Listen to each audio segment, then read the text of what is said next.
Welcome back and thanks for joining us. A federal district court judge has granted summary judgment to the USDA that could reinstate country of origin labeling for ranchers in the beef they raise. Russell Nemitz tells us more in our Montana Ag Network feature. Well, now that we have a court-established finding that lack of country of origin labeling harms cattle producers in the United States, we're going directly to the White House. In a lawsuit filed by R-CALF USA, the organization alleged that the USDA was unlawfully allowing imported beef to be sold to consumers without a country of origin label and sold to consumers with a product of USA label, even if the animal from which the beef was derived was born, raised, and processed in a foreign country.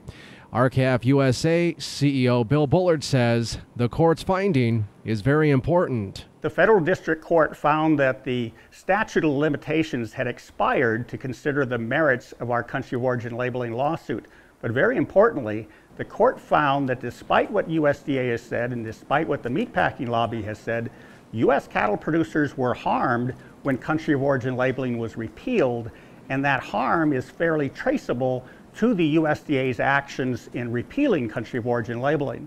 So that clearly establishes what we've said all along, and that is country of origin labeling is beneficial to U.S. cattle producers, and the loss of that labeling will financially harm them, and the court agreed with us. He says this is why it's even more clear that the Trump administration must act now. President Trump has initiated a Buy American, Hire American program, and country of origin labeling fits right in. In fact, we've told the White House that unless we have labels that clearly distinguishes the U.S. product, U.S. consumers cannot choose to buy American, which is what we need to help rebuild our economy and help rebuild the middle class. So we're focusing right now on the White House. We have provided the White House with a lot of information about country of origin labeling.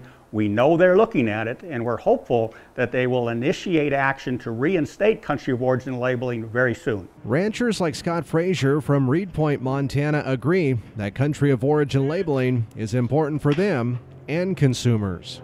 The thing I like about it is it lets the consumer know that the beef that they're eating is born, raised, and slaughtered in America. As for the future of country of origin labeling, R-CALF USA says it's asking President Trump to immediately reinstate COOL, either through an executive order or through his ongoing renegotiation of NAFTA.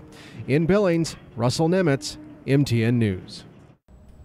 Opponents of country of origin labeling argue the regulation represents costly tracking and labeling, potential retaliatory tariffs, and a signal to our trading partners that the U.S. is not willing to abide by international trade decisions.